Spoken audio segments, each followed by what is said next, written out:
Hi and welcome to the Resources Roadhouse Lockdown Lowdown series, and today I'm speaking with Jeremy Robinson, who's Executive Director with RareX Limited. Now, Jeremy, your RareX is pretty much best known as a rare earth developer, but just of late you've released some news from your copper joint venture in New South Wales on the Lachlan Ford Belt. Could you just give us a little bit of detail on that before we delve further? Yeah, thanks, Wally. As you say, we're primarily a rare earths developer, but we're lucky enough to be free carried in a joint venture with a company called Kinkora Copper in the Lachlan Fold Belt region of New South Wales. A very exciting region to go exploring. It's home to many large deposits and mines, most notably the Cadia Ridgeway complex owned by Newcrest, 50 million ounces of gold endowment, does about 1 million ounces a year. Also the North Parks mine owned by Sumitomo and China Molycorp, very large copper gold producer in its own right. And also the recent Boda discovery made by Alkane Resources. So look, the joint venture we put together early this year with Kinkora provides for us to be 35% free carried in the projects themselves, and also a 10% equity in Kinkora Copper. Kinkora is a TSX listed company, and they've been busily reviewing the project since we commenced the joint venture some 2-3 months ago, and they're just ready to hit the ground either this week or next week. We put out a release yesterday explaining to our investors that we have a tremendous exposure to this upcoming drilling program, fully funded by Kinkora Copper, but a huge exposure to our shareholders. As part of this initial program, they plan to drill 6 holes on our Trundle project, which was one of the 5 projects which we've ended in. The Trundle project was last explored by HPX Exploration, which is a Robert Friedland company with some very deep-seeing typhoon technology. And prior to that, it was a Newcrest project in the 1990s. And I guess to give a bit of background to the project, the region has been heavily explored by Newcrest in the past. And there was the principal discoverer of Newcrest was a chap by the name of John Holliday, who has been is the principal advisor of Kinkora as well. So he sees some very strong analogies between this project and the North Parks project, and also the Cadia project, which he discovered. So we'll be drilling 6 holes there as part of the joint venture, 2 at Trundle Park, 2 up at Bailey's, and 2 at Mordialloc as well. So high potential for discovery and real game-changing type exploration. All right, so we pretty much wait with bated breath for any results from that drilling to see what you hit, basically. Yeah, look, that's right, Wally. It'll be run over the next 2 months, 3,800 metres of drilling using all local contractors.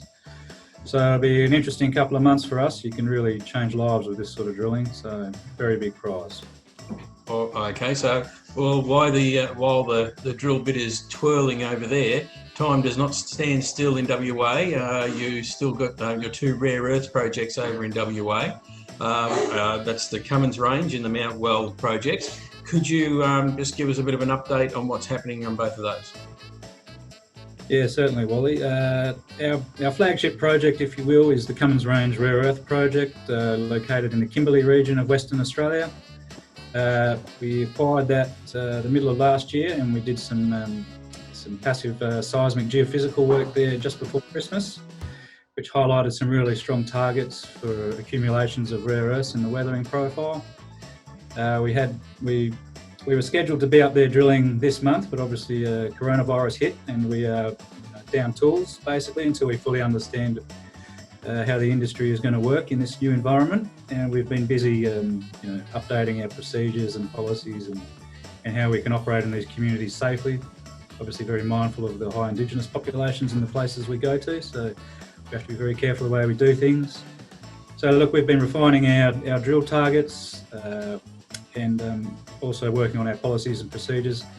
We plan to get up there in the coming months, and we had originally planned for about 5,000 to 6,000 metres of drilling, all RC work, relatively cheap from surface, probably max depth, 150 metres holes.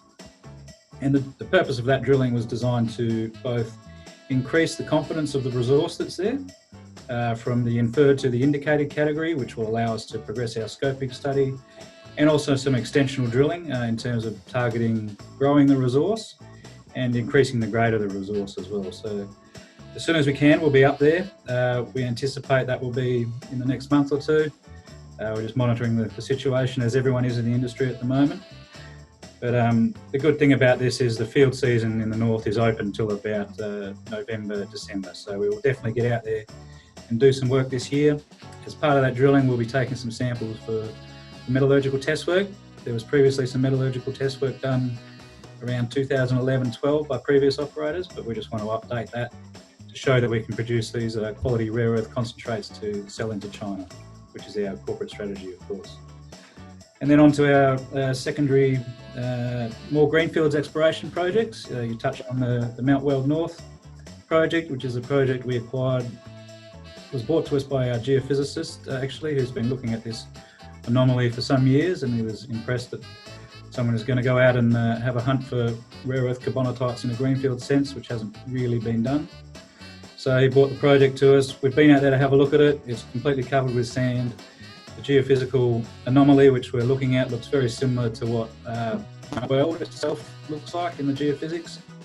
And it's interpreted that it could be a carbonatite approximately 5 kilometres across. So it could also be a number of other things, but you know, that's the game you play in exploration. So as soon as the tenement is granted, which should be in the next month or two, we should be out there with an air core rig just punching through the limited covers there to see what is underneath. So that's just introduced me to a new word there, Jeremy. Carbonatite, is that correct?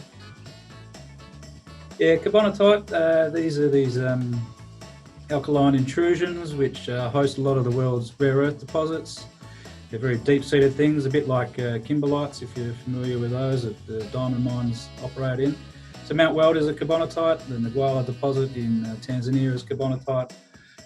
Mountain Pass in the US, which is, there are 2 functioning rare earth mines in the world outside of China. One is Mount Weld and one is Mount Pass, and both are carbonatites. And these you learn something new every day, don't you? You do. Look, it was new to me 2 years ago as well, but I very quickly come up the curve on this sort of stuff. Carbonatites are very important for rare earths. The rare earths come up in the carbonatite, and often it's also the secondary weathering process which upgrades the process, a lot like a supergene gold deposit. And that's what Mount Weld is as well. It's an upgraded weathering process of the carbonatite, and that's what Cummins Range is as well. So it is a weathered carbonatite. So we sort of anticipate a little bit of news coming through from all 3 projects really over the next few months.